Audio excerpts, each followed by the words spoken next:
നാരായണ നാരായണ നാരായണ നാരായണ നാരായണ നാരായണ നാരായണ നാരായണ. ഹരേ രാമ രാമ രാമ ഹരേ ഹരേ. ഹരേ കൃഷ്ണ കൃഷ്ണ കൃഷ്ണ ഹരേ ഹരേ. ശ്രീകൃഷ്ണായ നമ. ശ്രീമദ് ഭാഗവതത്തിലെ 1-ാം സ്കന്ധത്തിലെ 8-ാം അധ്യായം, അതിൻ്റെ 28-ാമത്തെ ശ്ലോകം മുതൽക്കുള്ള അർത്ഥവിചാരമാണ് ഇന്ന് നമ്മൾ ചെയ്യുന്നത്. കുന്തിദേവി ഭഗവാനെ സ്തുതിച്ചുകൊണ്ടിരിക്കുകയാണ്. അതിലെ ഏതാനും ശ്ലോകങ്ങളാണ് നമ്മൾ വിചാരം ചെയ്തത്.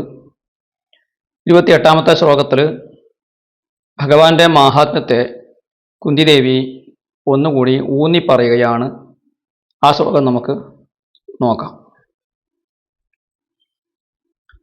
മന്യേ ത്വാം കാലമീശാനമനാദിനിധനം വിഭും സമം ചരന്തം സർവത്ര ഭൂതാനാം യന്മിഥ കലി. മന്യേ ത്വാം കാലമീശാനമനാദിനിധനം വിഭും സമം ചരന്തം സർവത്ര ഭൂതാനാം യന്മിഥ കലി.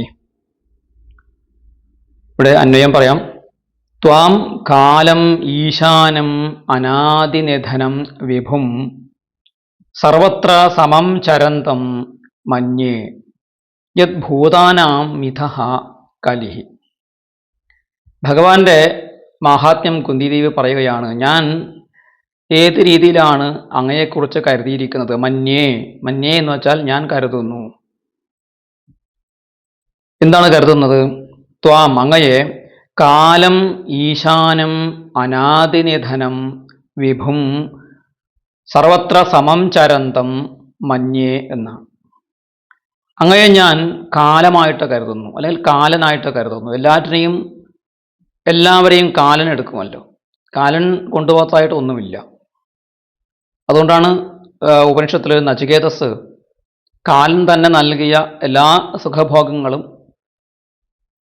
ഇതൊക്കെ അങ്ങ് തന്നെ തിരിച്ചെടുക്കുന്ന വസ്തുക്കളാണല്ലോ എന്ന് പറഞ്ഞിട്ട് അതിനെ സ്വീകരിക്കാതെ ആത്മജ്ഞാനത്തെ സ്വീകരിച്ചത്. അപ്പൊ കാലസ്വരൂപിയായിരിക്കുന്ന ഭഗവാൻ എല്ലാറ്റിനെയും, താൻ സൃഷ്ടിച്ച എല്ലാ വസ്തുക്കളെയും തിരിച്ചെടുക്കുന്നവനാണ്. കാലസ്വരൂപിയാണ് ഭഗവാൻ. അത് നിരവധി തവണ പല സന്ദർഭങ്ങളിൽ ഇവിടെ പറഞ്ഞു കഴിഞ്ഞതാണ്. ഈശാനം, ഭഗവാൻ എല്ലാറ്റിനെയും ഈശനം ചെയ്യുന്നവനാണ്, നിയന്താവാണ്. ഭഗവാൻ ഈ പ്രപഞ്ചത്തിന്റെ നിയന്താവാണ്. എല്ലാ കാര്യങ്ങളെയും നിയന്ത്രിക്കുന്നത് ഭഗവാനാണ്. അനാദിനിധനം, കാലസ്വരൂപനായതുകൊണ്ട് കാലത്തിന് അധീനനല്ല എന്നർത്ഥം. അപ്പോൾ എന്തായി? ഭഗവാൻ കാലത്താൽ നിയന്ത്രിക്കപ്പെടുന്നില്ല.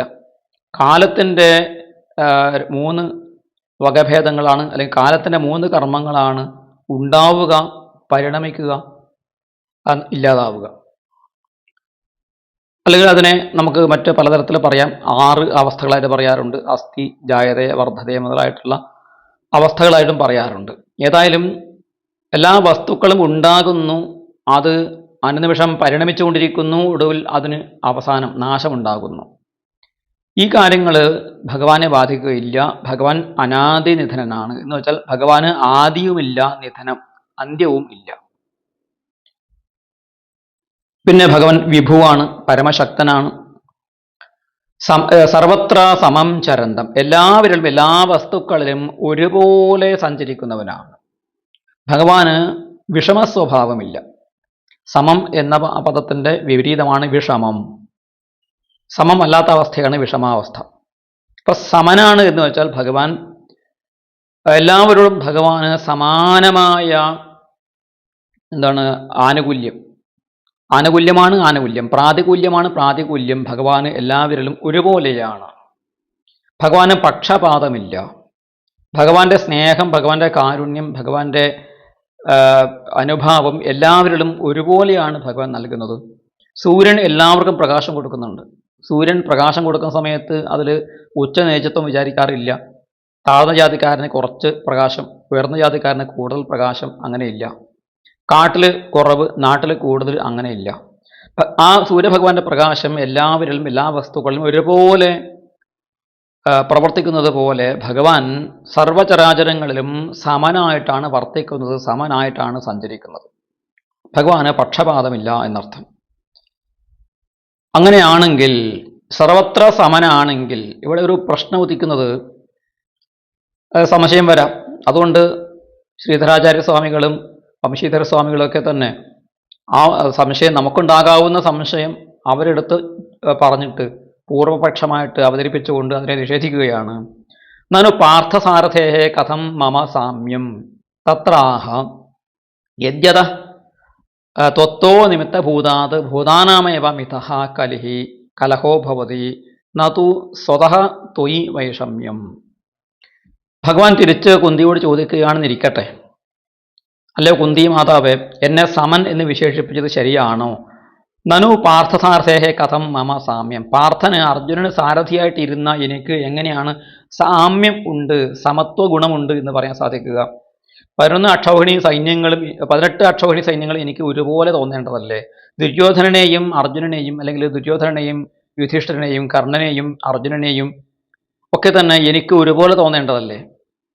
അങ്ങനെയാണെങ്കിൽ ഞാൻ 2 പക്ഷവും ഒന്നുകിൽ ചേരണം, അല്ലെങ്കിൽ 2 പക്ഷവും ചേരാതിരിക്കണം, ബലരാമൻ ചെയ്തതുപോലെ. അങ്ങനെയല്ല, ഞാൻ പാണ്ഡവപക്ഷത്ത് ചേരുകയും പാണ്ഡവന്മാരിൽ പ്രമുഖനായിട്ടുള്ള അർജുനന് സാരഥിയായിട്ട് 18 ദിവസം യുദ്ധം ചെയ്യുകയും ചെയ്ത എന്നെ എന്തുകൊണ്ടാണ് ഭവതി സമൻ എന്ന് വിളിക്കുന്നത്? സമഞ്ചരന്തം സർവത്ര എന്ന് പറഞ്ഞത് ശരിയാണോ? അതെനിക്ക് ചേരുന്നതാണോ എന്ന് കൃഷ്ണൻ ചോദിക്കുകയാണ്, ഭഗവാൻ ചോദിക്കുകയാണെങ്കിൽ തത്ര ആഹ, അവിടെ കുന്തിദേവിയുടെ മറുപടി എന്തായിരിക്കും? കുന്തിദേവിയുടെ ഉള്ളിലുള്ള യുക്തി എന്താണ്? ഭഗവാൻ ചോദ്യങ്ങളൊന്നും ചോദിച്ചിട്ടില്ല. എന്നിരുന്നാലും കേൾക്കുന്ന നമുക്ക് ആ ചോദ്യം വരാമല്ലോ എന്ന് കരുതിയിട്ടാണ് ഈ ഒരു ചോദ്യത്തെ അവിടെ ഉന്നയിക്കുന്നത്. അതിന് മറുപടിയായിട്ട് വ്യാഖ്യാതാവ് തന്നെ പറയുകയാണ്, യദ്യത ത്വത്തോ നിമിത്തഭൂതാത് ഭൂതാനാമേവ മിഥഃ കലി. ഭഗവാൻ നിമിത്തമായിട്ട് ജീവജാലങ്ങൾക്കാണ് അന്യോന്യം കലി, അതായത് കലഹം ഉണ്ടാകുന്നത്. ഭഗവാൻ എല്ലാവരിലും സമനായിട്ട് വർത്തിക്കുന്നു, സമമായിട്ട് തന്നെ എല്ലാവർക്കും ശരീരം കൊടുത്തിരിക്കുന്നു, എല്ലാവർക്കും ഭഗവാൻ സൃഷ്ടി ചെയ്തിട്ട് എല്ലാ ജീവജാലങ്ങൾക്കും പ്രവർത്തിക്കാനുള്ള സ്വാതന്ത്ര്യം കൊടുത്തിരിക്കുകയാണ്. ബുദ്ധി കൊടുത്തിട്ട് ആ ബുദ്ധിക്കനുസരിച്ച് പ്രവർത്തിക്കാൻ മനുഷ്യന് പ്രത്യേകമായിട്ടൊരു സ്വാതന്ത്ര്യം ഭഗവാൻ കൊടുത്തിട്ടുണ്ട് എന്ന് മഹാഭാരതവും മറ്റും പറയുന്നുണ്ട്. അതുകൊണ്ട് നമ്മൾ ഉണ്ടാക്കി വെച്ച, നമ്മൾ തന്നെ ചെയ്ത സ്വയംകൃതാനർത്ഥത്തിന് നമ്മൾ ഭഗവാനെ കുറ്റം പറയേണ്ടതില്ല. ധർമാധർമ്മങ്ങളും ചെയ്യേണ്ട കാര്യങ്ങളും ചെയ്തുകൂടാത്ത കാര്യങ്ങളൊക്കെ തന്നെ പല രീതിയിൽ അനുഷ്ഠിച്ചിട്ട് അതിൻ്റെ ഫലം നമ്മൾ അനുഭവിക്കേണ്ടി വരുമ്പോൾ ഭഗവാനെ കുറ്റം പറയുന്നതിൽ അർത്ഥമില്ല. ഭഗവാൻ നമുക്ക് വിശേഷ ബുദ്ധി എന്ന് പറയുന്ന ഒരു അവയവം തന്നിട്ട് നമ്മളെ സ്വതന്ത്രമായിട്ട് വിഹരിക്കാൻ വിട്ടിരിക്കുകയാണ് ഈ ലോകത്തിൽ. അപ്പോൾ നമ്മുടെ ബുദ്ധിശൂന്യത കൊണ്ട് നമ്മൾ ഉണ്ടാക്കിയെടുത്തതാണ് ഈ കലഹങ്ങളും മത്സരങ്ങളും മറ്റ് പലതരത്തിലുള്ള യുദ്ധവും ഒക്കെ തന്നെ. പരസ്പരമായ ആ കലഹങ്ങളൊക്കെ അങ്ങനെ ഉണ്ടായതാണ്. അത് ഭഗവാന്റെ സ്വഭാവമല്ല. ഭഗവാൻ എല്ലാവരിലും പ്രവർത്തിക്കുന്നു. പക്ഷെ അവനവനിലുള്ള ഈശ്വരീയമായ ചൈതന്യത്തെ തിരിച്ചറിയാൻ പറ്റാത്ത ആളുകൾ മറ്റുള്ളവരിൽ നൈകൃഷ്ട്യം ആരോപിക്കുന്നു. അവൻ നികൃഷ്ടനാണ്, അവൻ താഴ്ന്നവനാണ്, അവൻ മോശപ്പെട്ടവനാണ്, അവൻ എനിക്ക് അനുകൂലനല്ല, എല്ലാം എനിക്ക് അനുകൂലമായിട്ട് വരണം എന്നൊക്കെയുള്ള ആഗ്രഹത്തോടു കൂടിയിട്ടാണ് പരസ്പരം ആക്രമിക്കുകയും കൊലപ്പെടുത്തുകയും യുദ്ധം ചെയ്യുകയും നശിപ്പിക്കുകയും കലഹിക്കുകയും ചെയ്യുന്നത് എന്നാണ് ഇതിൻ്റെ ഭാവം.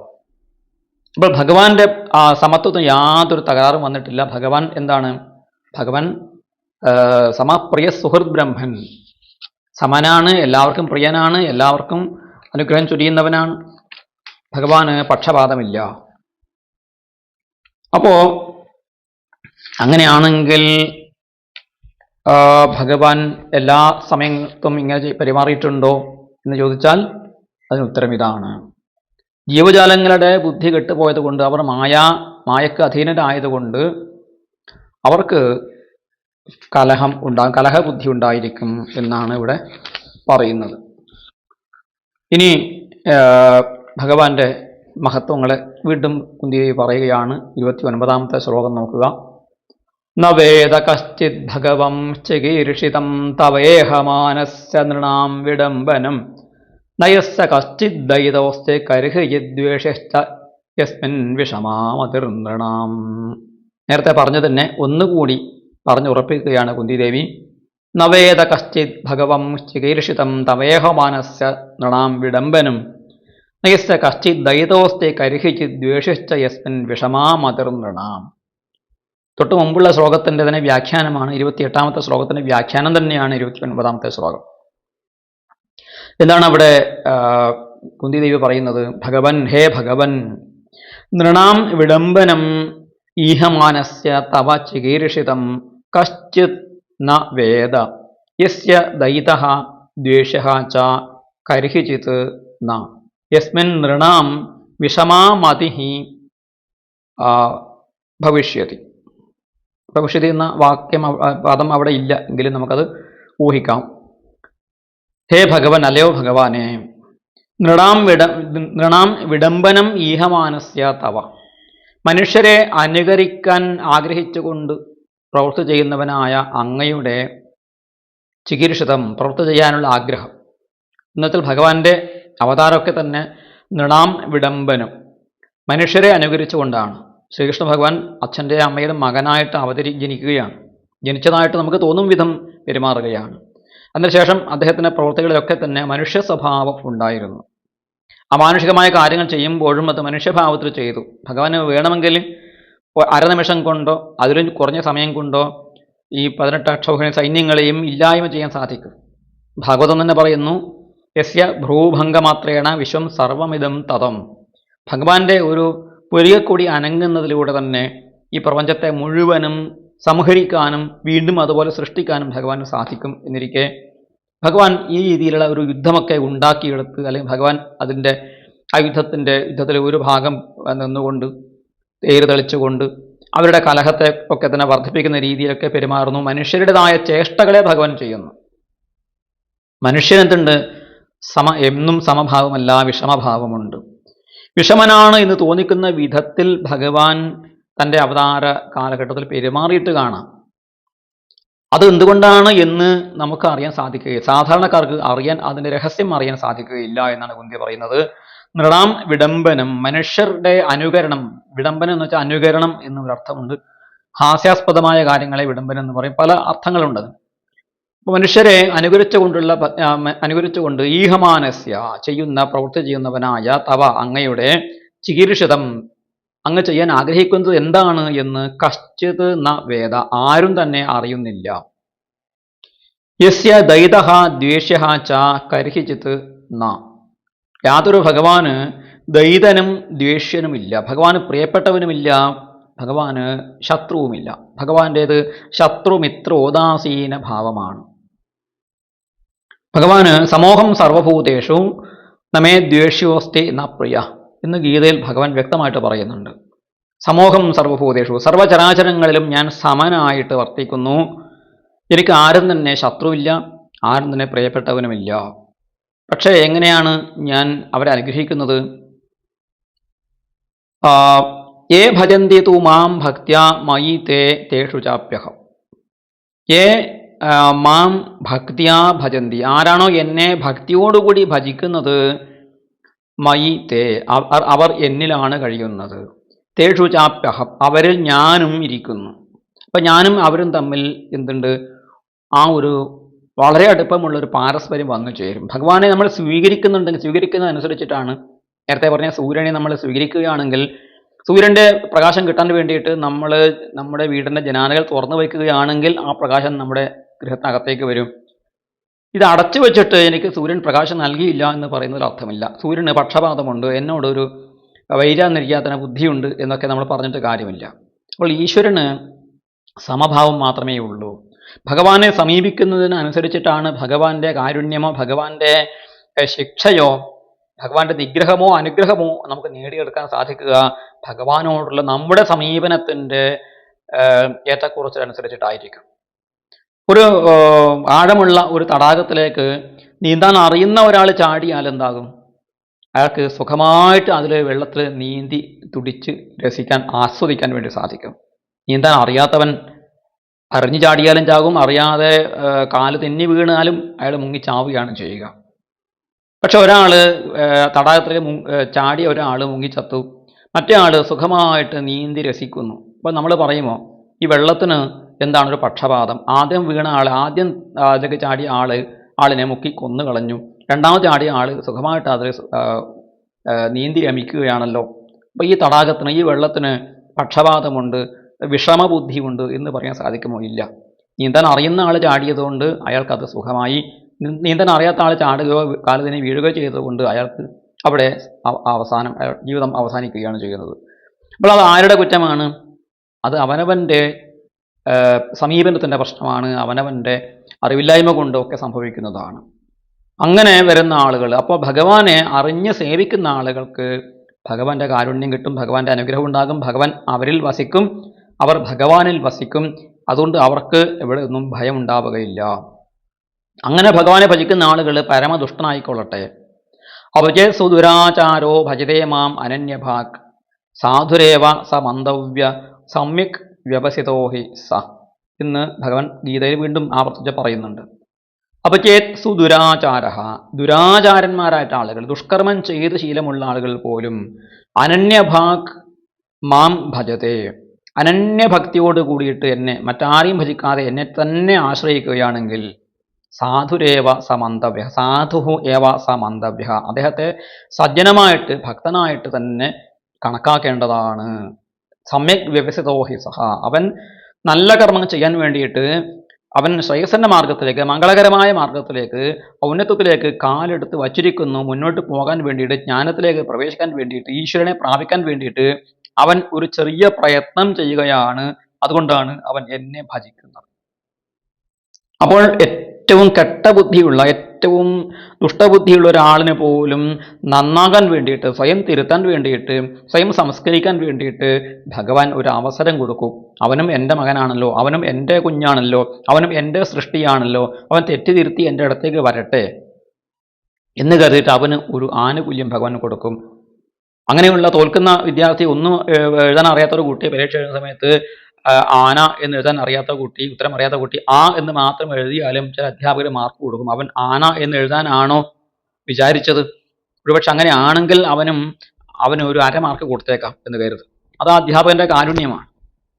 ആന എന്ന് അവൻ ഒരുപക്ഷെ എഴുതാൻ ഇരുന്നത് മറ്റെന്തോ ആയിരിക്കാം, ആന എന്നല്ല, പക്ഷെ ആന്ന് എന്ന് എഴുതിപ്പോയി, അറിഞ്ഞോ അറിയാതെ എഴുതി, എങ്കിലും അവൻ ആന എന്ന് എഴുതുന്നതിൻ്റെ പകുതി എഴുതി വെച്ചിട്ടുണ്ടല്ലോ.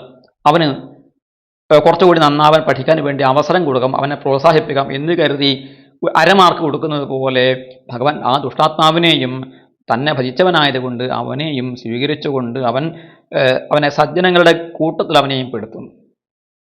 അത്രയും അനുഭാവം ഭഗവാൻ കാണിക്കാറുണ്ട്. അപ്പോൾ ഭഗവാനോടുള്ള സമീപനം വ്യത്യസ്തമാകുന്നതിനനുസരിച്ചിട്ട് ഭഗവാന്റെ നിഗ്രഹാനുഗ്രഹങ്ങളിൽ നമുക്ക് അധികാരം വരും, അല്ലെങ്കിൽ ഭഗവാൻ നിഗ്രഹാനുഗ്രഹ ശക്തികൾ നമ്മളിൽ പ്രയോഗിക്കുകയും ചെയ്യും എന്നുള്ളതാണ് നമ്മൾ മനസ്സിലാക്കേണ്ടത്. അപ്പോൾ ഭഗവാന്റെ സമത്വത്തിന് യാതൊരു മാറ്റവും വന്നിട്ടില്ല. പക്ഷെ അറിവില്ലായ്മ കൊണ്ട് എന്ത് ചെയ്യുന്നു? ഭഗവാനെ ആളുകൾ അറിയുന്നില്ല.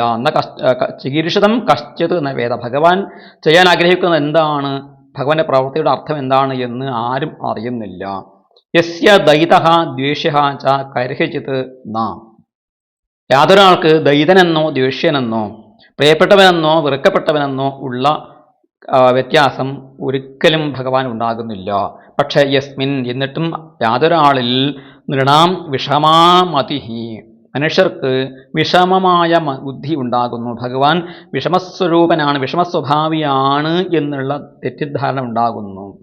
അല്ലെങ്കിൽ ഭഗവാനിൽ ആ കൂട്ടർക്ക് വിഷമബുദ്ധി ഉണ്ടാകുന്നു. ഭഗവാൻ ആള് ശരിയല്ല, ഭഗവാന് പക്ഷപാതമുണ്ട്, ഭഗവാൻ എല്ലാവരെയും അനുഗ്രഹിക്കുന്നില്ല എന്നൊക്കെയുള്ള ഭേദബുദ്ധി അവർക്ക് ഭഗവാനിൽ ഉണ്ടാകുന്നു. അതുകൊണ്ടാണ് ഭഗവാൻ ഗീതയിൽ പറഞ്ഞത്, അവജാനന്തി മാം മൂഢാഹ മാനുഷീം തനുമാശ്രിതം പരംഭാവം അജാനന്ദോ മമ ഭൂതമഹേശ്വരം. ചില മൂഢന്മാർ എന്നെ അവഹേളിക്കാറുണ്ട്. എന്തുകൊണ്ട്? എന്നെ അവർ മനുഷ്യ ശരീരത്തെ സ്വീകരിച്ച, അല്ലെങ്കിൽ മനുഷ്യ ശരീരത്തെ സ്വീകരിച്ച എൻ്റെ മനുഷ്യ ശരീരത്തെ, എൻ്റെ മനുഷ്യ സ്വഭാവത്തെയാണ് അവർ അറിഞ്ഞിരിക്കുന്നത്. എൻ്റെ പരമമായ ഭാവത്തെ അറിയാത്തത് കൊണ്ട്, എൻ്റെ ഭൂതമഹേശ്വരമായ സകല ജീവജാലങ്ങളെയും നിയന്ത്രിക്കുന്നവനായ നേതാവായിരിക്കുന്ന എൻ്റെ ശക്തിയെ, എൻ്റെ ചൈതന്യത്തെ അറിയാത്തത് കൊണ്ടാണ് ഞാൻ മനുഷ്യനാണെന്ന് കരുതി എന്നെ അവർ അവഹേളിക്കുന്നത്. അവർ മൂഢന്മാരാണ്, മോഹം വന്നവരാണ്. അങ്ങനെയുള്ളവർക്കാണ് ഭഗവാനിൽ വിഷമബുദ്ധി ഉണ്ടാകുന്നത് എന്നാണ് കുന്തിദേവി പറയുന്നത്. അപ്പോൾ ആദ്യം പറഞ്ഞ ഭഗവാന്റെ സമസ്വഭാവത്തിൻ്റെ പ്രമാണമാണ് പറഞ്ഞത്. ഭഗവാന്റെ സമസ്വഭാവം ഇവിടെ ഒന്നുകൂടി പറഞ്ഞു ഉറപ്പിക്കുകയാണ് കുന്തിദേവി ചെയ്തിരിക്കുന്നത്. ഇനി 30-ാമത്തെ ശ്ലോകം നോക്കുക. ജന്മകർമ്മ ച വിശ്വാത്മൻ അജസ്യാകർത്തുരാത്മന തിര്യങ് നൃഷിഷു യാതസ്സു തദത്യന്ത വിഡംബനം. ജന്മകർമ്മ ച വിശ്വാത്മൻ അജസ്യ ആകർത്തുരാത്മന തിര്യങ് നൃഷിഷു യാതസ്സു തദത്യന്ത വിഡംബനം. ഹേ വിശ്വാത്മൻ, ഭഗവാനെ വിശ്വാത്മൻ എന്ന് വിളിക്കുകയാണ്. വിശ്വത്തിന് മുഴുവൻ ആത്മാവാണ് ഭഗവാൻ. ഹേ വിശ്വാത്മൻ, അജസ്യ അകർത്തുഹു ആത്മനഃ തിര്യങ് നൃഷിഷു യാതസ്സു ജന്മ കർമ്മ ച തത് അത്യന്ത വിഡംബനം. വിശ്വത്തിന് മുഴുവൻ ആത്മസ്വരൂപനായിട്ട് ശോഭിക്കുന്നവനെ ഭഗവാനെ. അജസ്യ എന്ന് വെച്ചാൽ, അജൻ എന്ന് വെച്ചാൽ ജനനം ഇല്ലാത്തവൻ, ഒരിക്കലും ജനിക്കാത്തവനാണ് അജൻ. അജസ്യ അജനായിരിക്കുന്ന അങ്ങയുടെ, അകർത്തുഹു കർത്താവല്ലാത്തവനായ അങ്ങയുടെ, ഒരു കർമ്മം ചെയ്യാത്തവനായ ആളിൻ്റെ, ആത്മനഃ ആത്മസ്വരൂപനായിരിക്കുന്ന അങ്ങയുടെ, തിര്യങ് നൃഷിഷു യാതസ്സു. തിര്യക് എന്ന് വെച്ചാൽ മൃഗങ്ങൾ, പക്ഷികളും മൃഗങ്ങളും ഒക്കെ തിര്യക്കുകളാണ്. നൃ എന്ന് വെച്ചാൽ എന്താണ്? മനുഷ്യരാണ്. ഋഷിഷു ഋഷിമാരിൽ. അപ്പോൾ ജീവജാലങ്ങളിലും പക്ഷിമൃഗാദികളിലും മനുഷ്യരിലും ഋഷിമാരിലും യാതസ്സു, യാതശബ്ദത്തിൻ്റെ അർത്ഥം എന്താണ്? സമുദ്രജീവികൾ, ജലജീവികളാണ്. ജലജീവികളിലും എന്ത്? ജന്മ കർമ്മ ച, അങ്ങയുടെ ജന്മവും കർമ്മവും. അങ്ങ് മനുഷ്യർ, തിര്യക്കുകൾ, പക്ഷിയായിട്ട് ഭഗവാൻ അവതരിച്ചിട്ടുണ്ട്. ഗരുഡൻ ഭഗവാന്റെ അംശമാണ്, ഭഗവാന്റെ അവതാരമാണ് ഗരുഡൻ. അതുപോലെ തിര്യക്കുകളായിട്ട്, വരാഹമായിട്ട് ഭഗവാൻ അവതരിച്ചിട്ടുണ്ട്. അപ്പോൾ ഭഗവാൻ തിര്യക്കുകളുടെ ശരീരത്തിൽ തൻ്റെ ചൈതന്യത്തെ സന്നിവേശിപ്പിച്ചുകൊണ്ട് അവതരിച്ചു. നരന്മാർ മനുഷ്യരായിട്ട്, ശ്രീരാമനായിട്ടും മറ്റും ഭഗവാൻ അവതരിച്ചു. ഋഷിഷു ഋഷിമാരായിട്ട് അവതരിച്ചു. ഭഗവാൻ കപിലനായിട്ട് അവതരിച്ചു, വാമനായിട്ട് അവതരിച്ചു, ദത്താത്രേയനായിട്ട് അവതരിച്ചു. പല ഋഷിരൂപങ്ങളിലും ഭഗവാൻ അവതരിച്ചു. ഇങ്ങനെ മൃഗങ്ങളായിട്ടും മനുഷ്യരായിട്ടും ഋഷികളായിട്ടും ജലജീവികളായിട്ട്, മത്സ്യമായിട്ടും കൂർമ്മമായിട്ടും ഭഗവാൻ അവതരിച്ചു, ജലജീവികളായിട്ടും അവതരിച്ചു.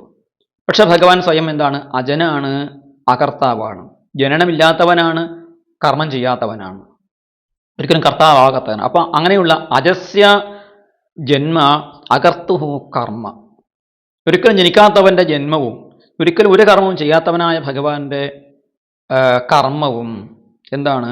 അത്യന്ത വിഡംബനം. നേരത്തെ പറഞ്ഞു അത് നൃണാം വിഡംബനം, മനുഷ്യരുടെ അനുകരണമാണെന്ന് പറഞ്ഞു. അനുകരണം എന്ന് പറഞ്ഞാൽ പോരാ ഭഗവാനെ, അത് അത്യന്ത വിഡംബനമാണ്, വളരെ വലിയ അനുകരണമായി തീർന്നിരിക്കുന്നു.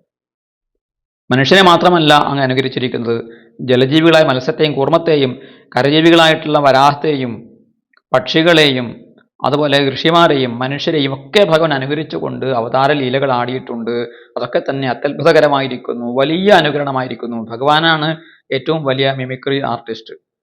എല്ലാ ജീവജാലങ്ങളെയും ഭഗവാൻ അനുകരിച്ചുകൊണ്ട് ആ ജീവജാലങ്ങളിൽ ഭഗവാൻ ആ അവതാര സ്വരൂപം എടുത്തുകൊണ്ട് വന്നു. അതെന്തിനു വേണ്ടിയിട്ടാണ്? ധർമ്മ സംസ്ഥാപനത്തിന് വേണ്ടിയിട്ട് അതാത് സന്ദർഭങ്ങളിൽ അതാത് ഉപായത്തെ സ്വീകരിക്കുകയാണ്. ധർമ്മത്തിൽ വന്നു ചേർന്നിരിക്കുന്ന അപകടങ്ങൾ, ധർമ്മത്തിന് വന്നു ചേർന്നിരിക്കുന്ന അപചയങ്ങൾ പല രൂപത്തിലും പല ഭാവത്തിലും ആയതുകൊണ്ട് ഭഗവാൻ തൻ്റെ അവതാരവും പല രൂപത്തിലും പല ഭാവത്തിലും എടുത്തു എന്ന് ശ്രീ ബ്രഹ്മർഷി അന്യത്ര പറയുന്നുണ്ട് ഭാഗവതത്തിൽ. ആ സമയത്ത് നമുക്കതിനെ വിശദീകരിക്കാം. ഇങ്ങനെ ഭഗവാൻ മനുഷ്യനായിട്ട് അത്യന്ത വിഡംബനം, ജീവജാലങ്ങളായിട്ട് അത്യന്ത വിഡംബനങ്ങളൊക്കെ ചെയ്തിട്ടുണ്ടെങ്കിൽ എന്തൊക്കെയാണ് ഭഗവാൻ ആ വിഡംബനമായിട്ട് അനുകരണമായിട്ട് ചെയ്തത് എന്നാണ് അടുത്ത ശ്ലോകത്തിൽ കുന്തിദേവി പറയുന്നത്. ഗോപ്യാദദേ ത്വയി കൃതാഗസിദാമതാപദ്യാ തേ ദശാശ്രുകലിലാഞ്ജന സംഭ്രമാക്ഷം വക്ത്രം നിനീയ ഭയഭാവനയാ സ്ഥിതസ്യ സാമാം വിമോഹയതി ഭീരവയദ്ബിഭേതി. ഭഗവാന്റെ ശ്രീകൃഷ്ണ ലീല, ശ്രീകൃഷ്ണനായിട്ട് അവതരിച്ച സമയത്ത് യശോദാദേവിയുമായിട്ട് ഭഗവാൻ ചെയ്ത മനോഹരമായ ദിവ്യമായ ലീലയെ ആണ് ഇവിടെ പറയുന്നത്. എന്താണ് ഈ ശ്ലോകത്തിന്റെ അന്വയം? നോക്കാം. ത്വയി കൃതാഗസി ഗോപീ ദാമ ആദദേ താവത് അശ്രുകലിലാഞ്ജന സംഭ്രമാക്ഷം വക്ത്രം നിനീയ ഭയഭാവനയാ സ്ഥിതസ്യ തേ സാ ദശ മാം വിമോഹയതി യത് ഭീഹി അപി ബിഭേതി. ത്വയി കൃതാഗസി, അങ്ങ് ഒരു അപരാധം ചെയ്തവനായിട്ടിരിക്കുമ്പോൾ, അങ്ങ് ഒരു കുറ്റം ചെയ്തു. എന്താണ് അങ്ങ് കുറ്റം ചെയ്തത്? യശോദാദേവി തൈര് കടഞ്ഞുകൊണ്ടിരിക്കുമ്പോൾ ഭഗവാൻ ചെറു കുഞ്ഞു പൈതലായിട്ട് ആ യശോദയുടെ മടിയിരുന്നു കൊണ്ട് സ്തന്യപാനം ചെയ്യുകയായിരുന്നു, മുലപ്പാൽ കുടിക്കുകയായിരുന്നു. അപ്പോൾ അടുപ്പത്ത് പാല് കാച്ചാൻ വെച്ചിരിക്കുന്ന യശോദ അത് ആദ്യം മറന്നുപോയി. പാല് തിളച്ച് മറയുന്നതായിട്ട് അറിഞ്ഞ് ഭഗവാനെ പിടിച്ച് ബലമായിട്ട് അവിടെ പിടിച്ച് മാറ്റി തൈര് കടന്ന് നിർത്തിയിട്ട് അടുക്കളയിൽ ചെന്ന് പാല് വാങ്ങി വേണ്ടി ചെന്നു.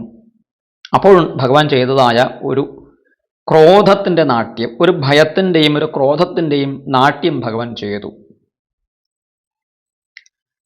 എന്ത് ചെയ്തു ഭഗവാൻ? സഞ്ജാതകോപ സ്ഫുരിതാരുണാധരം സന്ദശതദ്ഭിർദധിമന്ധഭാജനം ഭിത്വാമൃഷാശുർദൃഷതസ്മനാരഹ. കുറച്ച് ദൂരെ പോയിട്ട് ഒരു കല്ല് ഉരുട്ടി കൊണ്ടുവന്നിട്ട് ആ കല്ലെടുത്തിട്ട് ഈ ദധിമന്ഥാനം, അതായത് ഈ തൈരിൻ്റെ പാത്രത്തിൻ്റെ മേലെ എറിഞ്ഞിട്ട് അത് ഉടച്ചു കളയുകയും അങ്ങനെ ആ പാത്രത്തെയും അതിലുള്ള തൈരിനെയും ഭഗവാൻ നശിപ്പിക്കുകയും ചെയ്തു. ദേഷ്യം വന്നിട്ട് ചെയ്തൊരു കാര്യമാണ് ഇത്. സാധാരണ ഒരു ഈശ്വരൻ ചെയ്യുന്ന കാര്യമാണോ? സമബുദ്ധിയുള്ള ആൾ ചെയ്യുമോ? അല്ലെങ്കിൽ ഒരു വിശേഷ ബുദ്ധിയുള്ള ആൾ ചെയ്യുന്നതല്ലല്ലോ. ഒരു കുട്ടിയുടെ ചാബല്യമല്ലേ ഭഗവാൻ അവിടെ അനുകരിച്ചത്. അപ്പോൾ ഭഗവാന്റെ അവതാരങ്ങളൊക്കെ തന്നെ അത്യന്ത വിഡംബനമാണ് എന്ന് കുന്തിദേവി പറയുകയാണ്.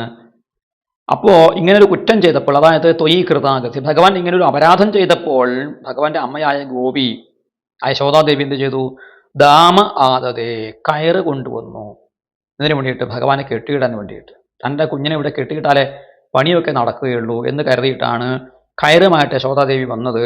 അപ്പോഴെന്ത് ചെയ്തു? താവത്ത് അശ്രുകലിലാഞ്ജന സംഭ്രമാക്ഷം വക്രം നിനീയ. ഭഗവാൻ പേടിച്ചും കരയാൻ തുടങ്ങി, കണ്ണുനീര് വന്നു. ആ അശ്രുകലിലം, ആ കണ്ണിലെഴുതിയിരിക്കുന്ന മഷി, ആ മഷി എന്തായി? കണ്ണീര് പുറത്തേക്ക് ഒഴുകി വന്ന സമയത്ത് കണ്ണിലെഴുതിയ മഷി കണ്ണീരിനോടൊപ്പം ചേർന്ന് അലിഞ്ഞ് മുഖത്താകെ വ്യാപിച്ചു. അങ്ങനെ അപ്പോഴുള്ള ഭഗവാന്റെ കണ്ണ് അതൊരു കുഞ്ഞുങ്ങൾക്ക് അതൊരു ഭംഗിയാണ് വാസ്തവത്തിൽ. അത് ഭഗവാന്റെ സൗന്ദര്യം വർദ്ധിപ്പിച്ചു. അത് കൗതുകം ഉണ്ടാകുന്ന കാഴ്ചയായിരുന്നു. ആ കാഴ്ചയെ ആണ് ഇവിടെ കുന്തിദേവി വർണ്ണിക്കുന്നത്. അശ്രുകലിൽ അഞ്ജന സംഭ്രമാക്ഷം, ഭഗവാന്റെ കണ്ണുകളിൽ സംഭ്രമമുണ്ടായിരുന്നു, ഭയമുണ്ടായിരുന്നു, ദുഃഖമുണ്ടായിരുന്നു. അതുകൊണ്ടാണ് അമ്മ എന്നെ അടിക്കും, അമ്മയുടെ കയ്യിൽ വടിയുണ്ട്. ആത്തയഷ്ടിം സമീക്ഷ സത്വര, ആത്തയഷ്ടിയായിട്ട് ഒരു വടി കയ്യിൽ വച്ചിട്ടാണ് യശോദ ഓടി വന്നത്. പ്രസമീക്ഷ സത്വര, അത് കണ്ട് പെട്ടെന്ന് അവിടുന്ന് ഓടി എന്നാണ് പറയുന്നത്. അപ്പോൾ ആ ഓടുന്നതിന് മുമ്പ് അമ്മയുടെ കയ്യിൽ വടി കണ്ട സമയത്തുണ്ടായ ഭാവം എന്തായിരുന്നു? അല്ലെങ്കിൽ കൈയോടെ കൂടി കണ്ണനെ പിടിച്ച സമയത്ത്, അടിക്കുമെന്ന് തോന്നിയ സമയത്ത് ഭഗവാന്റെ ഭാവം എന്തായിരുന്നു? അശ്രു കലിലാഞ്ജന സംഭ്രമാക്ഷം വക്ത്രം. ആ മുഖം, കൺമഷി മുഖത്താകെ പരന്ന് ഭയത്തോടുകൂടി അമ്മയെ നോക്കുന്നതായ ആ മുഖം നിനീയ, പിന്നീട് അത് താഴ്ത്തി. അപരാധം ചെയ്ത ആളെപ്പോഴും മുഖം താഴ്ത്തി പിടിക്കും. അങ്ങനെ മുഖം താഴ്ത്തി നിൽക്കുന്നതായ ഭയഭാവനയാ സ്ഥിതസ്യ തേ സാദശ, ഭയഭാവനയോട് കൂടിയിട്ട് നിൽക്കുന്നവനായ അങ്ങയുടെ സാദശ, ആ അവസ്ഥ. ആരാണ്? ലോകത്തെ മുഴുവൻ നിയന്ത്രിക്കുന്നവനാണ്, ലോകത്തെ മുഴുവനും കിടുകിടെ വിറപ്പിക്കുന്നവനാണ്, നരസിംഹമൂർത്തിയായിട്ടും മറ്റും ലോകത്തെ വിറപ്പിച്ചവനാണ്. ആ ഭഗവാൻ ഇതാ സ്വന്തം അമ്മയുടെ ചൂരൽ കൊണ്ടുള്ള, വടി കൊണ്ടുള്ള ഒരു അടി ഏൽക്കാൻ സാധിക്കാതെ, അല്ലെങ്കിൽ അത് ഓർത്ത് ഭയന്നിട്ട് കരഞ്ഞുകൊണ്ടും ഭയം പ്രകടിപ്പിച്ചുകൊണ്ടും നിൽക്കുന്ന, തലതാഴ്ച നിൽക്കുന്ന ഭഗവാന്റെ ആ ദശയുണ്ടല്ലോ, ആ അവസ്ഥയുണ്ടല്ലോ, അത് മാം വിമോഹയതി, അത് ഭഗവാനെ എന്നെ മോഹിപ്പിക്കുന്നു. ഭഗവാൻ ഇങ്ങനെയൊക്കെ പെരുമാറുമോ എന്നുള്ള ഒരു മോഹം എന്നിലുണ്ടാകുന്നു. എന്തുകൊണ്ടെന്ന് വെച്ചാൽ യത് ഭീഹി അപി വിഭേദി, ഭയം കൂടി അങ്ങയെ ഭയപ്പെടുന്നു, ഭയം കൂടി അങ്ങയെ ഭയപ്പെടുന്നു. ഭയം എന്ന് പറയുന്ന ആ വികാരം അതൊരു അമൂർത്തമായ ഭാവമാണ്. ആ ഭയം എവിടെ നിന്നുണ്ടായി? എല്ലാ തരത്തിലുള്ള കാമം, ക്രോധം, ലോഭം, മോഹം, മതം, മാത്സര്യം, ഭയം, ദുഃഖം, ഹർഷം മുതലായിട്ടുള്ള എല്ലാ മാനസിക ഭാവങ്ങളും ഭഗവാനിൽ നിന്ന് തന്നെയാണ് ഉണ്ടായിട്ടുള്ളത്. അതൊക്കെ ഭഗവാന് അധീനമാണ്. ആ ഭാവങ്ങളൊക്കെ ഭഗവാനെ ആശ്രയിച്ച് കഴിയുകയാണ്. ഭഗവാനെ ഭയന്നിട്ടാണ് അവ പ്രവർത്തിക്കുന്നത്. അത് കപില മഹർഷി പറയുന്നുണ്ട്. മദ്ഭയാത് വാതി വാതോയം സൂര്യസ്തപതി മദ്ഭയാത് വരഷതീന്ദ്രോ ദഹത്യഗ്നി മൃത്യുശ്ചരതി മദ്ഭയാത്. ഇവിടെ കാറ്റ് വീശുന്നത് എന്നെ ഭയന്നിട്ടാണ്, സൂര്യൻ ഉദിക്കുന്നത് എന്നെ ഭയന്നിട്ടാണ്, അഗ്നി ജ്വലിക്കുന്നത് എന്നെ ഭയന്നിട്ടാണ്, ഇന്ദ്രൻ മഴ പെയ്യിക്കുന്നത് എന്നെ ഭയന്നിട്ടാണ്, മരണം പോലും സഞ്ചരിക്കുന്നത് എന്നെ ഭയന്നിട്ടാണ്. ഭാഗവതത്തിൻ്റെ വാക്യം മാത്രമല്ല ഇത്. ഉപനിഷത്തുക്കൾ ബ്രഹ്മത്തെക്കുറിച്ച് പറഞ്ഞിരിക്കുന്നു. എന്താണ്? ഇതുപോലെ പറഞ്ഞിട്ടുണ്ട്. ഭീഷാസ്മാദ്വാത പവതേ ഭീഷോദേതി സൂര്യ. ഇതേപോലെ ഈ വായു വീശുന്നതും അഗ്നി ജ്വലിക്കുന്നതും സൂര്യൻ ഉദിക്കുന്നതും മഴ പെയ്യുന്നതും ഒക്കെ തന്നെ ആ ബ്രഹ്മവസ്തുവിനെ, ആത്യന്തിക സത്യമായിരിക്കുന്ന ആ വസ്തുവിനെ ഭയന്നിട്ടാണ്, എന്ന് വെച്ചാൽ അതിന് അധീനമായിട്ടാണ് എന്ന് പറഞ്ഞിട്ടുണ്ട്. അപ്പോൾ ഭഗവാൻ ആ ബ്രഹ്മവസ്തു തന്നെയാണ്, ആത്യന്തികമായിരിക്കുന്ന ആ നിത്യസത്യ വസ്തു തന്നെയാണ് ശ്രീകൃഷ്ണ ഭഗവാൻ. അതുകൊണ്ട് ഭയം എന്ന ആ തത്വം എല്ലാ ജീവജാലങ്ങളിലും പൊതുവായിട്ട് കാണപ്പെടുന്നതാണ്. ഭയം എന്ന ആ ഒരു വികാരം. ആ ഭയവികാരം പോലും ഭഗവാനെ ആശ്രയിച്ചിട്ടാണ് കഴിയുന്നത്, ഭഗവാനെ ഭയന്നിട്ടാണ് കഴിയുന്നത്. പക്ഷെ ആ ഭഗവാനാണ് ഇവിടെ ഭീതി വിടംബനം ചെയ്തിരിക്കുന്നത്, ഭയത്തെ അനുകരിച്ചിരിക്കുന്നത്. അപ്പോൾ അത് അത്ഭുതകരമാണ്. അത് എന്നെപ്പോലുള്ളവർക്ക് മോഹിപ്പിച്ച് കളയുന്ന, എന്നെപ്പോലുള്ളവരെ മോഹിപ്പിച്ച് കളയുന്നതായിട്ടുള്ള ഒരു ഭാവമാണ്. ഭഗവാന്റെ ആ മനുഷ്യ സ്വഭാവത്തെ സ്വീകരിച്ചുകൊണ്ട് മനുഷ്യനെ അനുകരിച്ചുകൊണ്ടുള്ള ആ ലീലയെയാണ് ഇവിടെ വർണ്ണിച്ചിരിക്കുന്നത്. ഇവിടെ ഭഗവാൻ കാണിച്ച സഞ്ജാത കോപം വന്നിട്ട് ഉള്ള ഭാവം. സ്ഫുരിതാരുണാധരം സന്ദശ്യ, ഇവിടെ ദശമസ്കന്ധത്തിലെ 9-ാം അധ്യായത്തിൽ ഭഗവാന്റെ രൂപം വർണ്ണിക്കുന്നുണ്ട്. സ്ഫുരിതാരുണാധരം സന്ദശ്യ, ഭഗവാന്റെ ചുവന്നു തുടുത്തതായ ചുണ്ടുകളെ ഭഗവാൻ കോപം കൊണ്ട് കടിച്ചു. അതും ഒരു സാധാരണ മനുഷ്യന്റെ ഭാവമാണ്, മനുഷ്യന്റെ ഒരു ചേഷ്ടയാണ്. പിന്നെയോ ദധിമന്ധഭാജനം ഭിത്വ, ഒരു കല്ലെടുത്ത് കൊണ്ടുവന്നിട്ട് ഈ തൈർക്കൂടത്തിന് മേലെ കൊണ്ടിട്ടു. അതും ക്രോധം വന്നാൽ ആളുകൾ എന്തൊക്കെ ചെയ്യും? ഭവതി സമ്മോഹ, ക്രോധം വന്നാൽ സമ്മോഹം ഉണ്ടാകും, സമൂഹം കൊണ്ട് സ്മൃതിവിഭ്രമം ഉണ്ടാകും, അരിശം മൂത്തെന്താവും. അതുകൊണ്ട് അരിശം തീരാഞ്ഞിട്ടവൻ ആ പുര ചുറ്റും മണ്ടി നടന്നു എന്ന് കുഞ്ചൻ നമ്പ്യാർ പറയുന്നുണ്ട്. ദേഷ്യം തീരാണ്ടിരിക്കുമ്പോൾ, ഒന്നും ചെയ്യാണ്ടിരിക്കുമ്പോൾ അങ്ങോട്ടും ഇങ്ങോട്ടും നടക്കുക, കൂടുക ഒക്കെ ചെയ്യും. ഇതൊക്കെ ഭഗവാൻ അവിടെ കാണിക്കുകയാണ്. ഇത് മാത്രമല്ല, ഭട്ടതിരി പറയുന്നു, നാരായണീയത്തിൽ ഭട്ടതിരി പറയുന്നു, മന്ദദണ്ഡം ഉപഗൃഹ്യ പാടിതം ഹന്തദേവ ദധിഭാജനം ത്വയാ. ഭഗവാനെ അങ്ങ് മന്ത് എടുത്തുകൊണ്ട് ആ തൈർക്കുടം ഉടച്ചു എന്ന് തൻ്റെ നാരായണീയത്തിൽ അദ്ദേഹം എഴുതിയ സമയത്ത് ഗുരുവായൂർ നടയില മണ്ഡപത്തിൽ ഇരുന്നിട്ടാണ് അത് എഴുതിയത് എന്ന് പറയുന്നു. അപ്പോൾ ഭഗവാൻ ഗുരുവായൂരപ്പനകത്ത് പറയുകയാണ്, അല്ല ഭട്ടതിരിപ്പാടെ, ഇതെന്താ അങ്ങ് ഇങ്ങനെ പറയുന്നത്? ഞാൻ വാസ്തവത്തിൽ ദൃഷദശ്മനാരഹ എന്ന് വ്യാസൻ പറഞ്ഞിട്ടില്ലേ?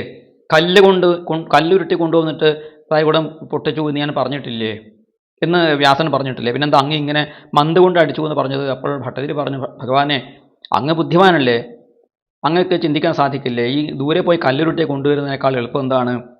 ഏറ്റവും അടുത്ത് ആ തൈര് കടഞ്ഞുകൊണ്ടിരിക്കുമ്പോൾ അവിടെ കടയാനുള്ള മന്ത് അവിടെ വെച്ചിട്ടുണ്ട് യശോദ. അതെടുത്തിട്ട് അടിച്ചാൽ എളുപ്പമായി തീർന്നില്ല. അപ്പോൾ ഭഗവാൻ അങ്ങനെയല്ലേ ചെയ്തിരിക്കുക, അങ്ങനെ ചിന്തിക്കാനല്ലേ യുക്തി എന്ന് പറഞ്ഞപ്പോൾ ഭഗവാൻ പറഞ്ഞു, ഭട്ടതിരിപ്പാടിൻ്റെ ബുദ്ധിയൊന്നും എനിക്കില്ല, ഞാനൊരു പ്രാകൃത മനുഷ്യ ശിശുവായിട്ടാണ് അവിടെ അവതരിച്ചത്. മന്ദൂരിയുടെ അടിച്ചാൽ പൊട്ടുമെന്നൊന്നും എനിക്കറിയില്ലായിരുന്നു. അപ്പോൾ ആ ബുദ്ധി എനിക്ക് തോന്നിയതുമില്ല. കാരണം ഒരു സാധാരണ ബുദ്ധിയായിട്ട് പ്രാകൃത ശിശുവായിട്ടാണ് ഞാൻ അവിടെ ലീലകളാടിയത്. ഭട്ടതിരിപ്പാടിൻ്റെ ബുദ്ധിയൊന്നും എനിക്കില്ലായിരുന്നു എന്ന് ഭഗവാൻ പറഞ്ഞതായിട്ട് ഒരു ഐതിഹ്യമുണ്ട്. ഏതായാലും ഇതൊക്കെ തന്നെ ഭഗവാന്റെ മനുഷ്യചര്യകളെ അനുകരിക്കുന്നതിൻ്റെ പരമോദാഹരണങ്ങളാണ്, ഏറ്റവും മഹത്തായ ദൃഷ്ടാന്തങ്ങളാണ്. ഭഗവാന്റെ ബാലലീലകളെ അനുസ്മരിക്കാൻ വേണ്ടിയിട്ട് കുന്തിദേവി വളരെ ആലങ്കാരികമായിട്ട്, വളരെ മനോഹരമായിട്ട് അത് നമ്മുടെ മുന്നിലും അവതരിപ്പിക്കുകയാണ് എന്നാണ് നമ്മൾ മനസ്സിലാക്കേണ്ടത്. അപ്പോൾ ഭഗവാൻ സമം ചരന്തം സർവത്ര, ഭഗവാൻ എല്ലാവരിലും സമമായിട്ട് സഞ്ചരിക്കുന്നവനാണെങ്കിലും മനുഷ്യനായിട്ടും മൃഗമായിട്ടും പക്ഷിയായിട്ടും മത്സ്യമായിട്ടും ഒക്കെ തന്നെ ഭഗവാൻ സഞ്ചരിച്ച് അതാത് ജീവജാലങ്ങളുടെ ഈ വരാഹമായിരിക്കുന്ന സമയത്ത് ഭഗവാനെ കാണുന്നത്, ഈ ഹിരണ്യാക്ഷൻ കണ്ടത് എങ്ങനെയാണ്? വനഗോചരോ മൃഗ, ഒരു കാട്ടുപന്നിയാണല്ലോ ഇത് എന്ന് പറഞ്ഞു. അപ്പോൾ ഭഗവാന്റെ രൂപം കൊണ്ടും ഭാവം കൊണ്ടും അത് പന്നിയുടെ രൂപമാണ്. അവിടെ ഭഗവാൻ ആ ചേഷ്ടകളാണ് ഭഗവാൻ കാണിച്ചത്. അതുകൊണ്ടാണ് ഹിരണ്യാക്ഷൻ ഇത് കാട്ടുപന്നിയാണ് ധരിച്ചത്. ഇങ്ങനെ കാണുന്നവർക്ക്, അജ്ഞാനികൾക്ക് ഇത് മത്സ്യമാണ്, ഇത് കൂർമ്മമാണ്, ഇത് വരാഹമാണ് എന്നൊക്കെയുള്ള തോന്നലുണ്ടാക്കിക്കൊണ്ട് തന്നെ ഭഗവാൻ കൃത്യമായിട്ട് അതാത് നാട്യങ്ങൾ വേണ്ട വിധം അഭിനയിച്ച് കാണിച്ച സമർത്ഥനായിട്ടുള്ള ഒരു അവതാരിയാണ് എന്ന് കുന്തിദേവിയും ഇവിടെ സ്ഥാപിക്കുകയാണ്. അടുത്ത ശ്ലോകം നോക്കുക. 32-ാമത്തെ ശ്ലോകം. കേചിദാഹുരജം ജാതം പുണ്യശ്ലോകസ്യ കീർത്തയേ യതോ പ്രിയസ്യാന്വപായേ മലയസ്യേവ ചന്ദനം. കുന്തിദേവി പറയുകയാണ്, പുണ്യശ്ലോകസ്യ കീർത്തയേ പ്രിയസ്യ യതോഹോ അന്വപായേ മലയസ്യ ചന്ദനം ഇവ അജം ജാതം കേചിത് ആഹുഹോ.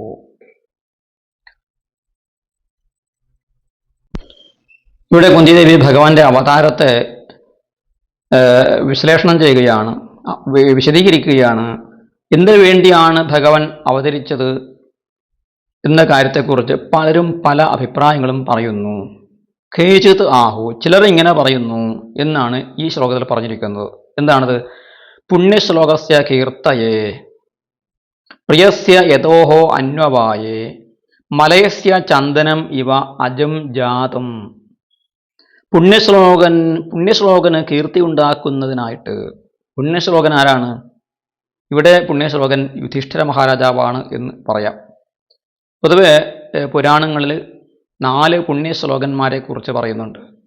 പുണ്യശ്ലോകോ നളോ രാജ, പുണ്യശ്ലോകോ യുധിഷ്ഠിര, പുണ്യശ്ലോകോ വിദേഹശ്ച, പുണ്യശ്ലോകോ ജനാർദ്ദന എന്നിങ്ങനെ 4 പേരുടെ പേര്. ഒന്ന് നളമഹാരാജാവ്, അദ്ദേഹത്തെ എല്ലാവരും പുണ്യശ്ലോകൻ എന്ന് വിളിച്ചിരുന്നു. കാരണം അദ്ദേഹത്തിൻ്റെ കീർത്തി പുണ്യം നൽകുന്നതായ കീർത്തിയാണ്. അദ്ദേഹത്തിൻ്റെ പേര് പറഞ്ഞാൽ തന്നെ വലിയ പുണ്യം കിട്ടും.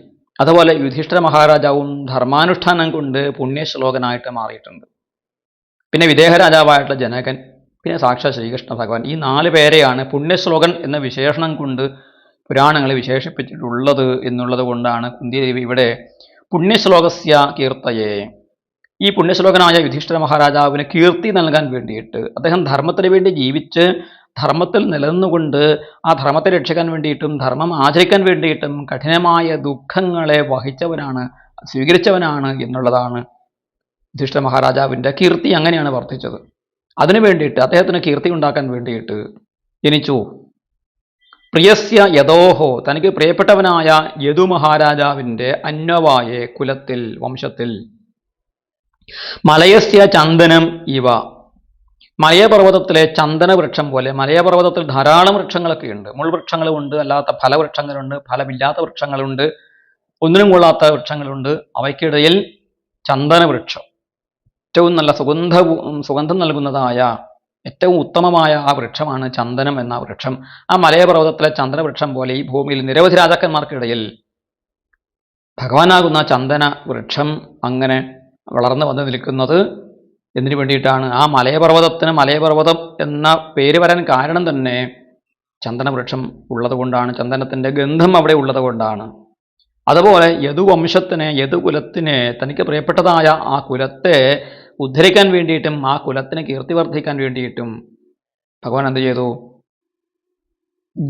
അജം ജാതം, ജന്മമില്ലാത്തവനാണെങ്കിലും ജന്മമെടുത്തു എന്ന് ചിലർ പറയുന്നു. പ്രിയപ്പെട്ടവരോടുള്ള ആ സ്നേഹം കൊണ്ട് എന്നാണ്. അപ്പോൾ അവിടെ പുണ്യശ്ലോകസ്യ കീർത്തയ എന്നുള്ളതിന് യുധിഷ്ഠിര മഹാരാജാവിൻ്റെ കീർത്തിക്ക് വേണ്ടിയിട്ട് എന്ന് ഉള്ള അർത്ഥം എടുക്കാം.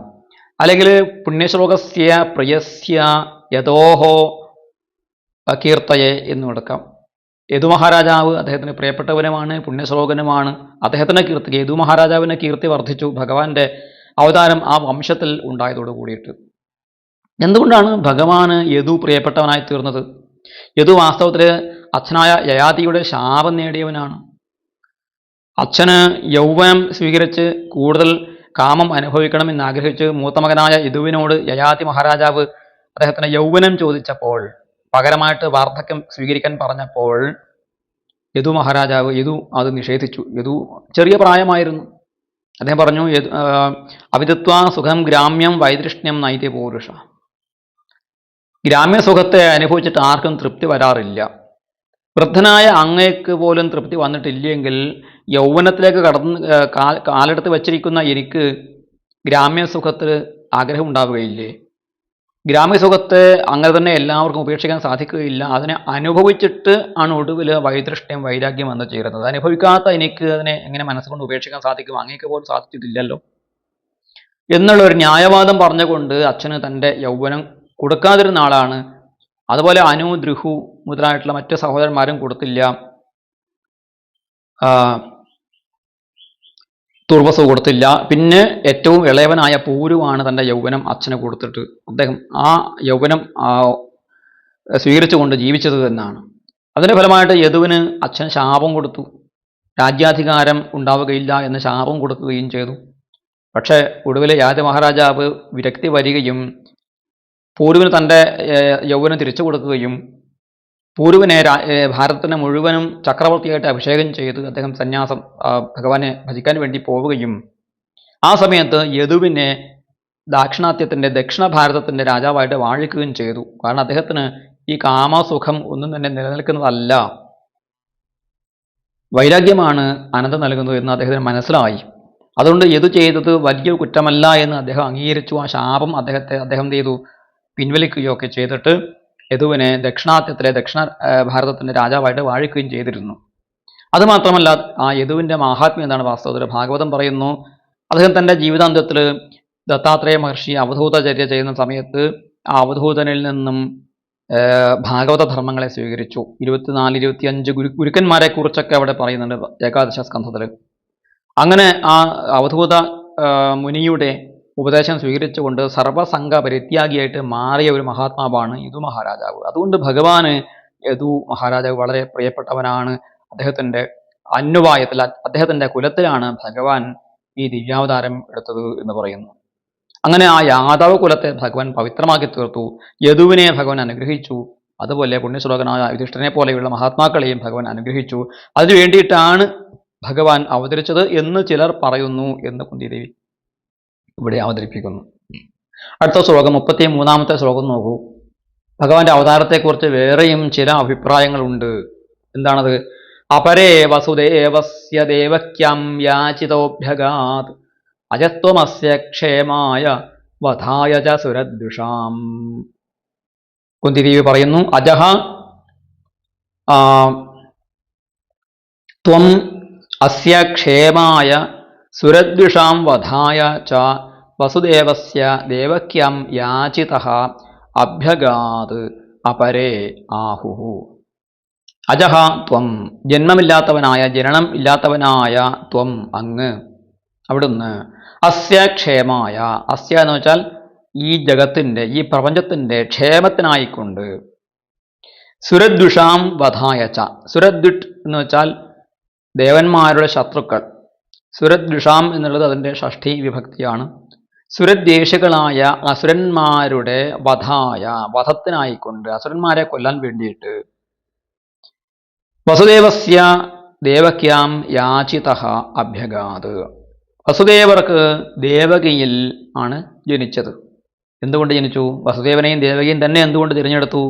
യാചിതഃ, അവരെ പൂർവ്വജന്മത്തിൽ തപസ് ചെയ്തിട്ട് ഭഗവാൻ മകനായിട്ട് മാതൃശ പുത്രം സുതം എന്ന് ഭഗവാൻ പറയുന്നുണ്ട്.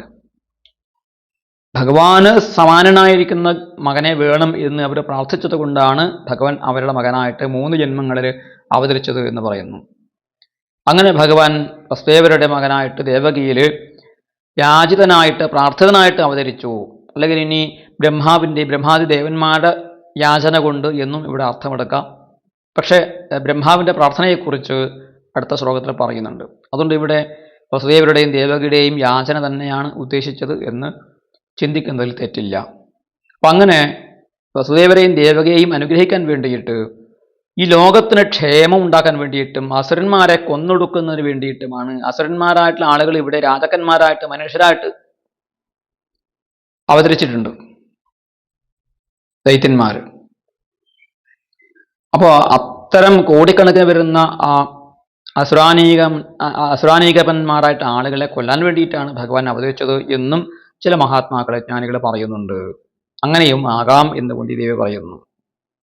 അടുത്ത ശ്ലോകം 34-ാമത്തെ ശ്ലോകത്തിൽ വേറൊരു സാധ്യത പറയുന്നു ഭഗവാന്റെ അവതാരത്തിന്. ഭാരാവതരണായന്യേ ഭുവോ നാവ ഇവോ ദധൗ സീതന്ത്യാ ഭൂരിഭാരേണ ജാതോ ഹ്യാത്മഭുവാർത്ഥിത. ഭൂരിഭാരേണ സീതന്ത്യാഹ ഭുവഃ ഭാരാവതരണായ ഉദധൗ നാവ ഇവ ആത്മഭുവ അർത്ഥിതഃ ജാതഃ അന്യേ ആഹുഹു. അന്യേ ആഹുഹു എന്ന് വെച്ചാൽ മറ്റു ചിലർ പറയുന്നു. ആഹു എന്ന പദം നമ്മളവിടെ അനുമാനിച്ചെടുക്കുകയാണ്. ഭൂരിഭാരേണ സീതന്ത്യാഹ ഭുവഃ ഭാരാവതരണായ.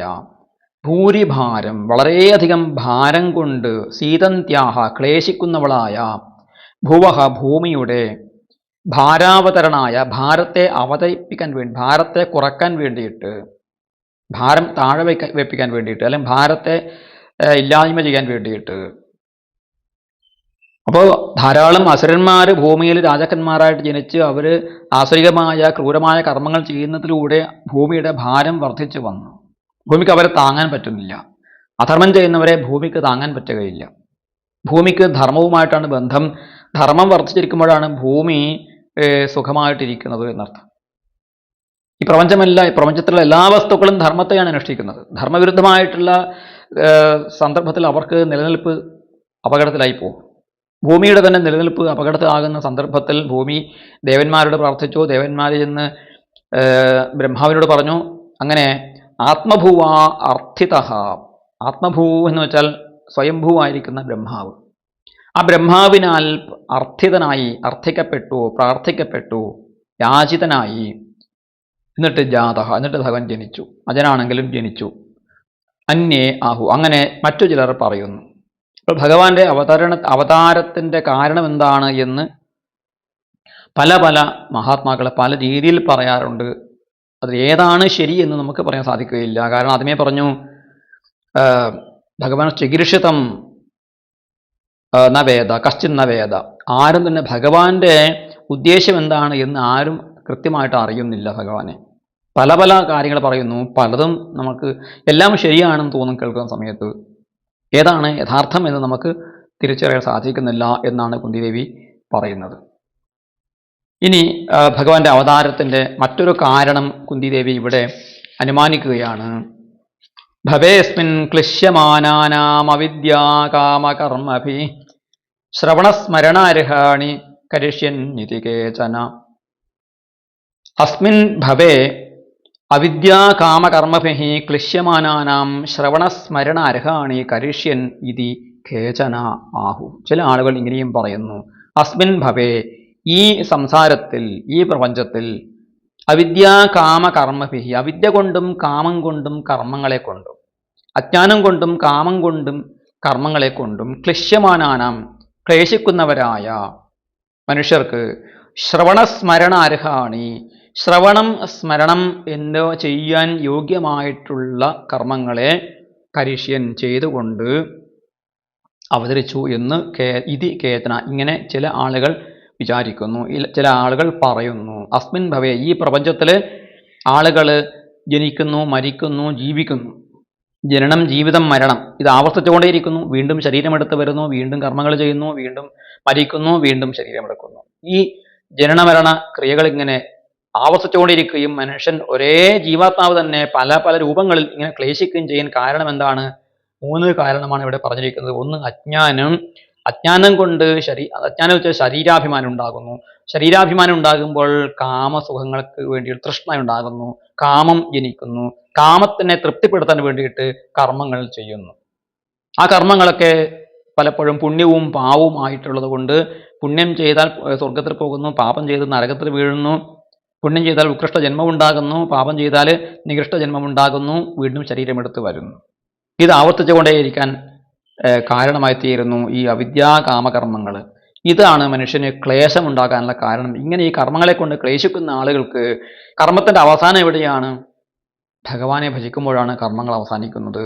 ശ്രവണ സ്മരണാർഹാണി, ശ്രവണം സ്മരണം, ഭഗവാന്റെ കഥകൾ ശ്രവണം ചെയ്യുക, കേൾക്കുക, ഭഗവാന്റെ ദിവ്യസ്വരൂപത്തെ സ്മരിക്കുക, ധ്യാനിക്കുക. ഈ 2 കാര്യങ്ങൾ ചെയ്താൽ, ഭഗവാനെ ഈ രീതിയിൽ ഭജിച്ചാൽ ഈ ക്ലേശങ്ങൾക്ക് അവസാനമുണ്ടാകും. അതുകൊണ്ട് ഭഗവാൻ എന്ത് ചെയ്തു?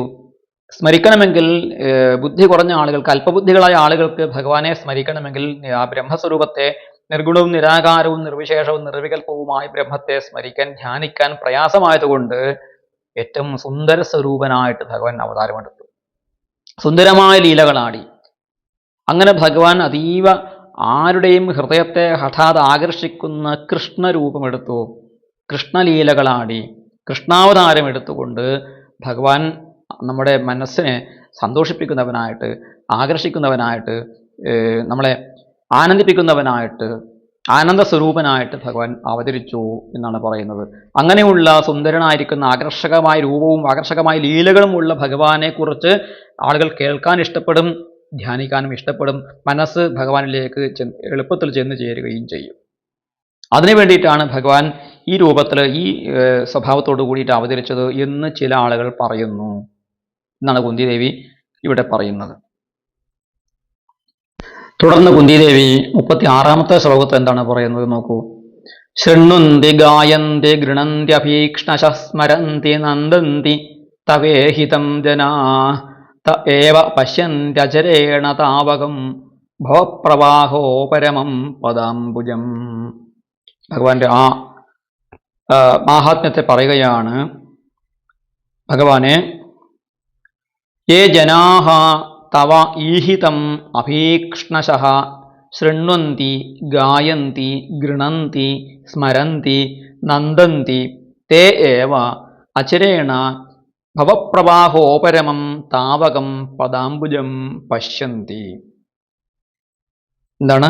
ഏ ജനാഹ, ഏത് ജനങ്ങളാണോ തവ ഈഹിതം, അങ്ങയുടെ കർമ്മത്തെ, അങ്ങയുടെ ഈ അവതാര കർമ്മത്തെ, അഭീക്ഷ്ണശഃ, വീണ്ടും വീണ്ടും പലതവണയായിട്ട്, ശൃണ്വന്തി, ആ കഥകളെ കേൾക്കുന്നു, ഗായന്തി, പാടുന്നു, ഗൃണന്തി, പറയുന്നു അല്ലെങ്കിൽ ജപിക്കുന്നു, സ്മരന്തി, സ്മരിക്കുന്നു, ധ്യാനിക്കുന്നു, നന്ദന്തി, അതിൽ ആഹ്ലാദിക്കുന്നു, ആനന്ദിക്കുന്നു. ഇങ്ങനെ ഭഗവാന്റെ കഥാ ശ്രവണം ചെയ്യുകയോ, ഭഗവാന്റെ കീർത്തനങ്ങളെ ആലപിക്കുകയോ, ഭഗവാന്റെ നാമം ജപിക്കുകയോ, ഭഗവാന്റെ കഥ പറയുകയോ, ഭഗവാന്റെ ദിവ്യസ്വരൂപത്തെ ധ്യാനിക്കുകയോ, ഈ കാര്യങ്ങളൊക്കെ ചെയ്തിട്ട് അതിൽ ആനന്ദിക്കുകയോ ചെയ്യുന്ന ആളുകൾ, തേ ഏവ, അവർ തന്നെയാണ്, അചിരേണ, കാലതാമസമില്ലാതെ വളരെ വേഗത്തിൽ തന്നെ, ഭവപ്രവാഹോപരമം താവകം പദാംബുജം പശ്യന്തി, അങ്ങയുടെ പാദാംബുജങ്ങളെ, അങ്ങയുടെ കാലാകുന്ന താമര പുഷ്പത്തെ പശ്യന്തി, അവർ കാണുന്നു, അവർക്ക് അങ്ങയുടെ സ്വരൂപ ദർശനമുണ്ടാകുന്നു. എങ്ങനെയുള്ള സ്വരൂപ ദർശനം, എങ്ങനെയുള്ള പാദാംബുജമാണ് ഭഗവാന്റേത്? ഭവപ്രവാഹോപരമം, ഭവപ്രവാഹം എവിടെയാണോ ഉപരമിക്കുന്നത്, സംസാരത്തിന്റെ പ്രവാഹം എവിടെ ചെന്നാണോ അവസാനിക്കുന്നത്, ഇവിടെയാണ് സാധാരണ നദികളൊക്കെ ചെന്ന് സമുദ്രത്തിൽ വിലയം പ്രാപിക്കുന്നത് പോലെ ഈ സംസാരം എന്ന് പറയുന്നത് സംസരതിയാണ്. സമ്മിക്കായിട്ട് എന്നും മുന്നോട്ട് ഒഴുകിക്കൊണ്ടേയിരിക്കുന്നത് കൊണ്ടാണ് ഇതിനെ സംസാരം എന്ന് പറയുന്നത്, സരതി. അതുകൊണ്ടാണ് സരസ്സിനെ നമ്മൾ നദിയെ സരസ് എന്ന് പറയാൻ കാരണം എന്താണ്? മുന്നോട്ട് ഒഴുകിക്കൊണ്ടേയിരിക്കും. ഈ പ്രപഞ്ചം അങ്ങനെയാണ്, ഓരോ നിമിഷവും കാലവേഗത്തിനനുസരിച്ചിട്ട് മുന്നോട്ട് ഇങ്ങനെ ഒഴുകിക്കൊണ്ടേയിരിക്കുകയാണ്. നമുക്ക് പല ദുഃഖങ്ങളും നൽകിക്കൊണ്ട് ഈ സംസാര നദി ഒഴുകിക്കൊണ്ടിരിക്കുന്നു. ആ നദിയുടെ വിലയം പ്രാപിക്കൽ എവിടെയാണ്? നദി എവിടെ ചെന്നാണ് ലയിച്ചു ചേരുന്നത്? ശ്രീകൃഷ്ണ പാദാരവിന്ദമാകുന്ന മഹാസമുദ്രത്തിലാണ്, കൃഷ്ണസമുദ്രത്തിലേക്കാണ്, നീലക്കടലിലേക്കാണ് ഈ സംസാരം ഒഴുകി ചെന്നു ചേരുന്നത്. അത് ഭഗവാന്റെ പാദങ്ങളിലാണ് എന്നുള്ളത് കൊണ്ട് ആ ഭഗവാന്റെ പാദങ്ങളെ ദർശിക്കുന്നു. ആര് ദർശിക്കുന്നു? ഭഗവാന്റെ ഈ കഥകൾ ശ്രവണം ചെയ്യുകയും ഗീതകങ്ങൾ പാടുകയും ഭജിക്കുകയും പറയുകയും ധ്യാനിക്കുകയും ആനന്ദിക്കുകയും ചെയ്യുന്ന ആളുകൾ അധിക കാലതാമസമില്ലാതെ തന്നെ വളരെ വേഗത്തിൽ തന്നെ ഈ സംസാരത്തെ നശിപ്പിക്കുന്ന, സംസാരത്തെ സംസാരത്തെ ലയിപ്പിക്കുന്നതായ ഭഗവാന്റെ പാദകമലങ്ങളെ ദർശിക്കുന്നു. ഭഗവാന്റെ സ്വരൂപ ദർശനം ഉണ്ടാകുന്നു. അതോടുകൂടി അവരുടെ ഭവപ്രവാഹം വിലയം പ്രാപിക്കുകയും ചെയ്യുന്നു. സംസാര ബന്ധനം അവർക്ക് ഇല്ലാതായിത്തീരുകയും ചെയ്യുന്നു. അതിനു വേണ്ടിയിട്ട് തന്നെ ആകാം ഒരുപക്ഷെ ഭഗവാൻ ഈ കൃഷ്ണനായിട്ട് അവതരിച്ചത് എന്നുകൂടി കുന്തിദേവിയുടെ ഈ വാക്കുകളിൽ ഒരു അനുമാനം നമുക്ക് കാണാൻ വേണ്ടി സാധിക്കും.